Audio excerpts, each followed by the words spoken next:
two vice presidential candidates.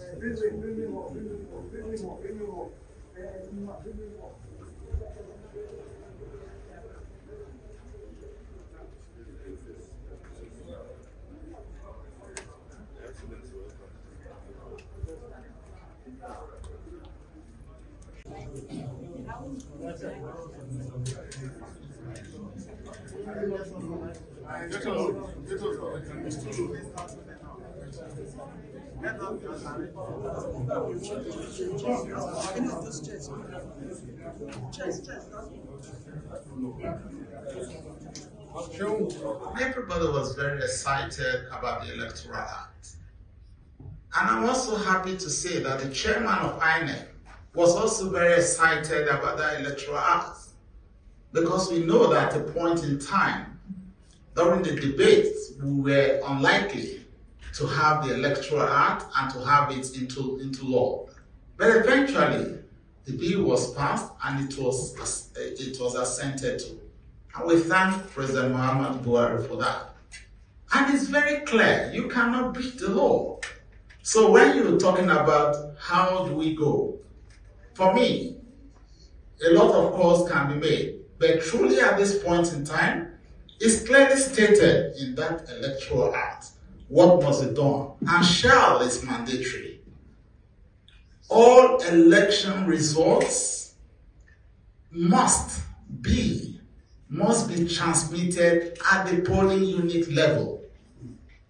And that is the basis, is those results from the over 176,000 units that we can use through the process of collation. So if you have not transmitted those results, it means that you have actually not conducted the election under the very law that we all applauded. So the right thing to do is for the INEC chairman to truly go forth and cancel the elections. Unfortunately, he is not come out to tell the world what has happened, why the results were not uploaded. There is a question mark there. He should be truthful. As I said, Section 26, he had taken an oath to be neutral and impartial. Therefore, he must speak to Nigerians and tell Nigerians the truth. And the truth is, they could not upload the results.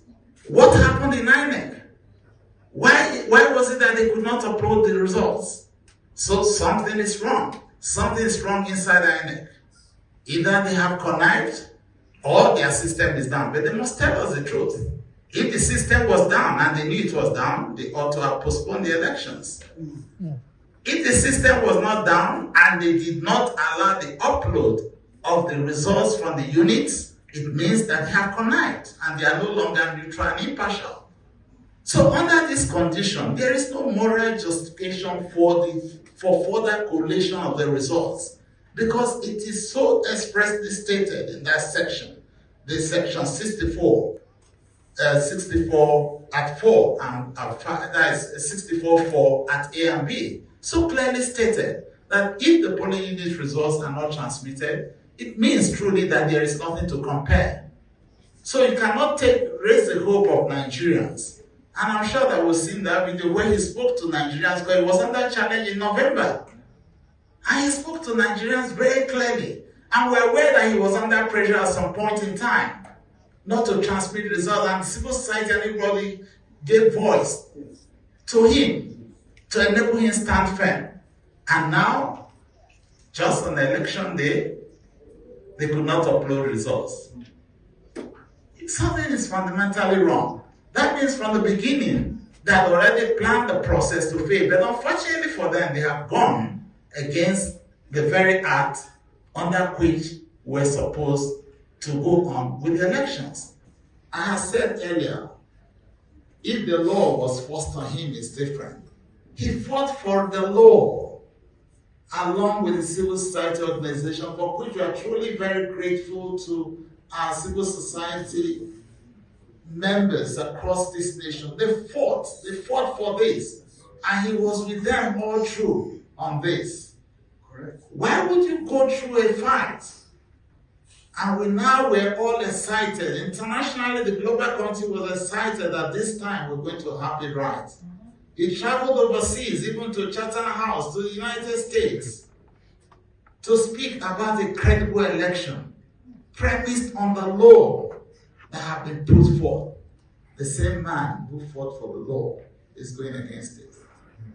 We are speaking out to the Nigerian people. We're speaking to all. We want to speak to the conscience of the INEC chairman. And I hope he hears us. Because dignity is important.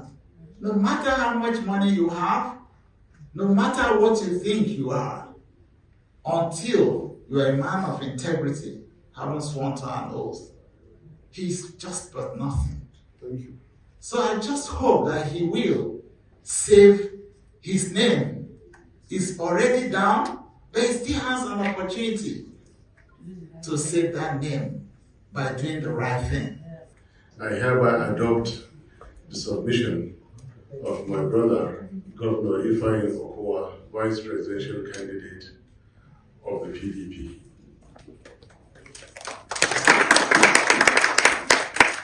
Having said this, our national chairman have spoken. Before then, our agents had done their bit. They made us proud by holding INEC chairman to a promise that the results will be reviewed, but sadly, after declaration of results. And they also walked out in protest, were in order with their actions. I would like to say that after some time today or tomorrow, we should expect another more elaborate press briefing by our respective principals who are very much in touch with us and on the same page with us regarding this press briefing. Fellow Nigerians, let me draw our attention to some fundamental definitions. Democracy does not merely mean that you have three arms of government. That is not democracy. The executive must be truly elected. If the government is not truly, genuinely elected, you do have a constitutional problem. Now, we are witnessing the fact that the next government is going to be built on outright illegality. This illegality has been so eloquently presented by my brother Governor Okowa. The sections have been clearly spelled out. Attention of the whole world has been drawn to this. What INEC has accelerated itself to doing is to put itself in a trance to promote illegality and thereafter call for the courts to resolve the illegality that they have worked on. Nowhere in the world where there is respect for rule of law do people easily and hurriedly tell others and thereafter call for the courts to resolve the illegality that they have worked on. Nowhere in the world where there is respect for rule of law do people easily and hurriedly tell others with impunity, go to court, go and seek redress. The courts are final. They should have that respect. Whoever is in a hurry to tell people to go to court know what they have arranged at the courts. This is unacceptable.